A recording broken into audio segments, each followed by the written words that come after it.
Easthogg will enter the arena with a dive bomb, dealing very high rate white damage. All of his auto attacks are thin line AoEs, but they will only happen in between mechanics.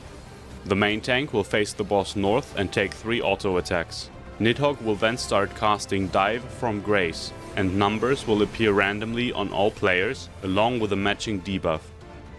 3 players will receive first in line, 2 players second in line, and 3 players third in line.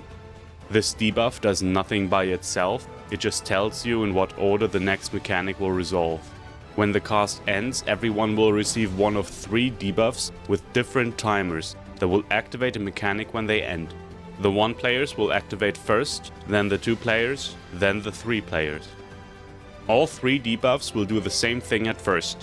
When they end, a Easthogg clone will dive on you, dealing AoE damage with the Vulnup and violently knocking back anyone else hit. 4 seconds later, a tower will spawn. If you had high jump target, the tower will spawn exactly where you stood when the debuff ended. If you had spine shatter target, aka up arrow, the tower will spawn in front of where you stood based on the direction you were facing when the debuff ended. If you had elusive jump target, aka down arrow, the tower will spawn behind where you stood based on the direction you were facing when the debuff ended. The arrow debuffs always come in pairs, so every number group can either have no arrows at all, or they will have exactly 1 up arrow and 1 down arrow. Every tower that is placed must also be dealt with. 2 seconds after appearing, the towers will be dove by a Easthogg clone again, dealing damage and applying a Vulnup to anyone inside the tower. If there is no one inside, the tower will explode, wiping the raid. The clone will stay on the ground this time, and turn to keep facing the closest player for about a second. Then they will lock in their position and start casting Easthogg, a deadly line AoE in their facing direction. While all of this tower madness is going on, Easthogg will randomly cast either Lash and Gnash or Gnash and Lash. Lash is a large donut AoE, Gnash is a circle AoE. When the cast ends, a random player that isn't currently being dove on by a clone will be hit with Eye of the Tyrant, a heavy-hitting shared AoE. The animation is delayed, but the snapshot happens the instant the cast bar ends. You must be in the stack at this moment, then you can move out. After the stack, Easthogg will perform Lash and Gnash, in the same order they were listed in the cast, forcing you to be either inside or outside Easthogg's hitbox. Again, the animation is somewhat delayed. The snapshot happens on the first frame of Easthogg's animation, which is right here, and then again right here. Being hit applies a knockback and a damage down. Shortly after, Easthogg will again cast Lash and Gnash or Gnash and Lash, again randomly.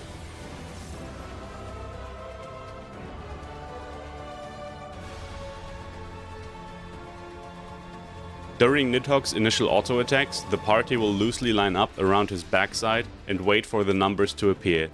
When they do, everyone will pre-position to indicate where they will place their tower later. The 2s will pre-position northeast and northwest. The 1s and 3s will each pre-position east, south and west. There is no real priority, just pick a spot near you and adjust. There is a lot of time. Everyone stays in position until the debuffs appear. The numbers without arrows among them will keep the position they just picked. The numbers with arrows, however, will have their positions determined by the arrows. The pre-positioning they just did will become irrelevant for them. For the 1 and 3 players, the up arrow's position will be west, the down arrow's east, and the high jump south. For the 2 players, up arrow will be northwest and down arrow northeast. This positioning strategy is called Easthogg, because every arrow player will have to face east. Easthogg will start casting the first Lash or Gnash. The 1s take their position, adjusting to arrows if they have to, while everyone else stacks north. The 1 and 3 towers should be placed on the edge of Easthogg's hitbox, so they can be taken both during Gnash and during Lash. Arrows should position on the inner hitbox ring. This will place their tower exactly on the hitbox edge on the other side. They must also be facing east when their debuff ends. Because attacking the boss will make you face him, you should really not be greedy here if you have a down arrow. It is perfectly okay to do nothing for several seconds here. Just stand still and let things resolve.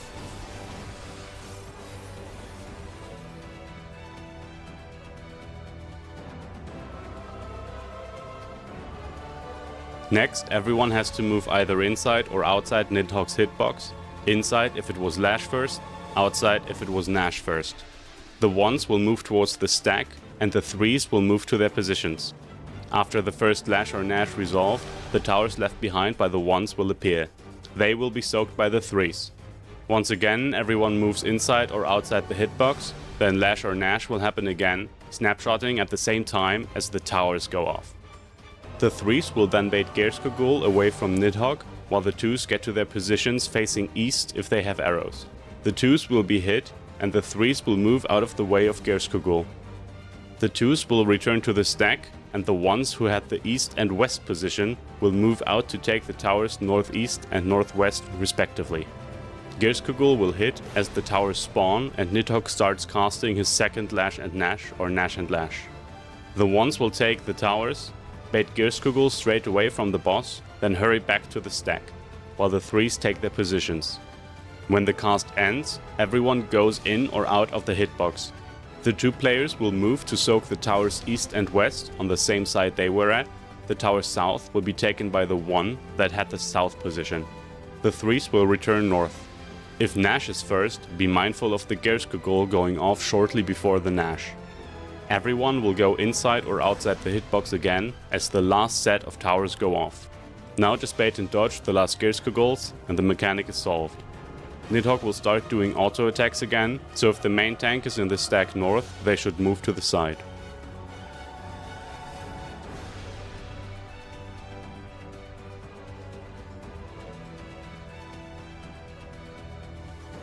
In this clip I am first in line. The other 1s are both west of me, so I go to pre-position on the east side.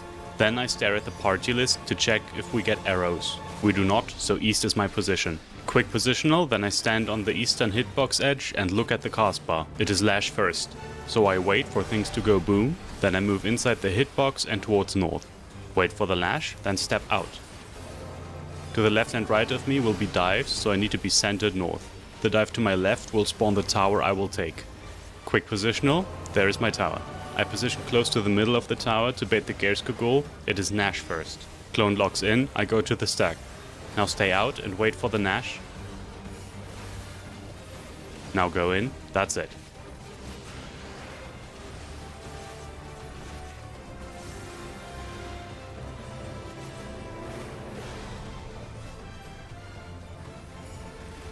In this clip I am once again first in line, but positioned south. Again there are no arrows, so I will keep my south position. Gnash is first, so I will have to move all the way around the boss to get north. Sprint can help, but it's not needed. You can just stroll around the hitbox like this. Move in after Gnash.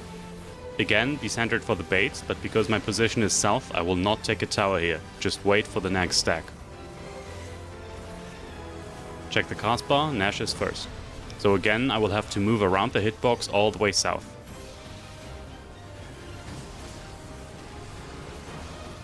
After the Gnash, move in and into the tower.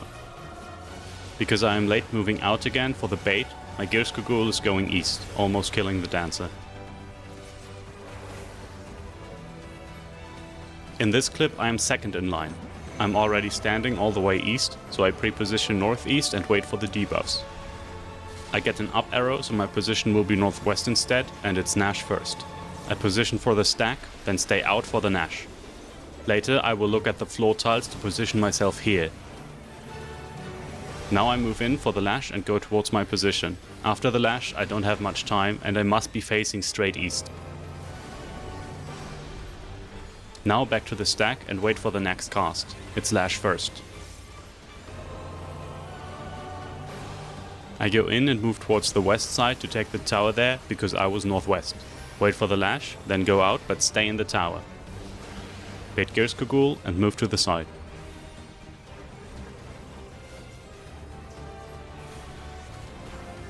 In this clip I am third in line. I pre-position south, but I get a down arrow, so my position will be east. Keep in mind, if you don't have an arrow, you still might have to adjust from the side position to south, so you have to check your party's debuffs too.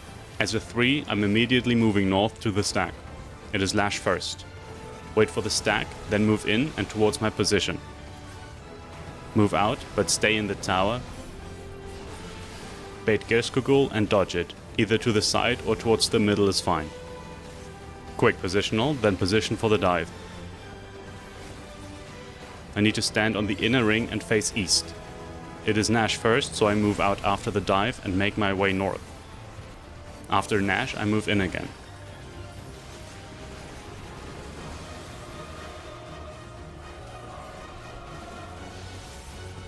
After Gerskogul, Easthogg will turn to a random player and cast Drachenlance, an insta-kill cone AoE.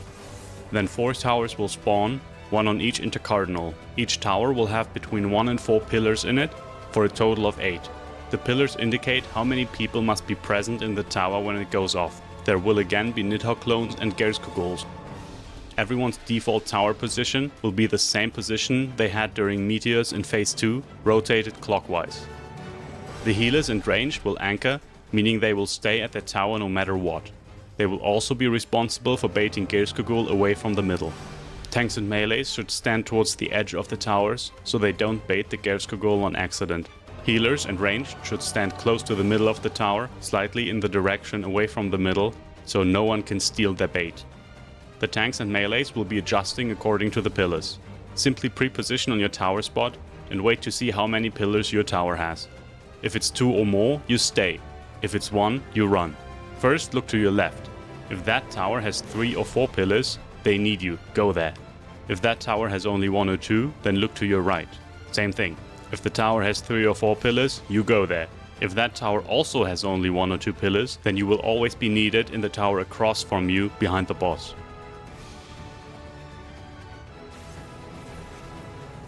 Easthogg himself and a random one of the 4 clones will spawn tankbuster tethers on 2 random players. The clone that spawns the tether will not perform Gerskogul and does not need to be baited. The main tank will pick up the boss tether, the off tank will pick up the clone tether. If the clone tether spawns on someone standing right at that clone, that person should move to a cardinal so the off tank can both see and pick up the tether more easily. If both tanks are using invulnerability for the tethers, they can stack in the middle under the boss. If only one tank is invulning, that tank will take the clone tether and stand under the clone.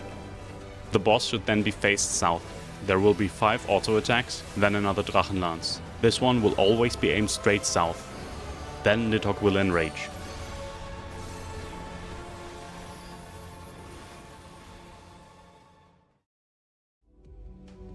If you have any questions or comments, drop them down below or join the Discord server. Good luck in your prog, and I'll see you in the Party Finder.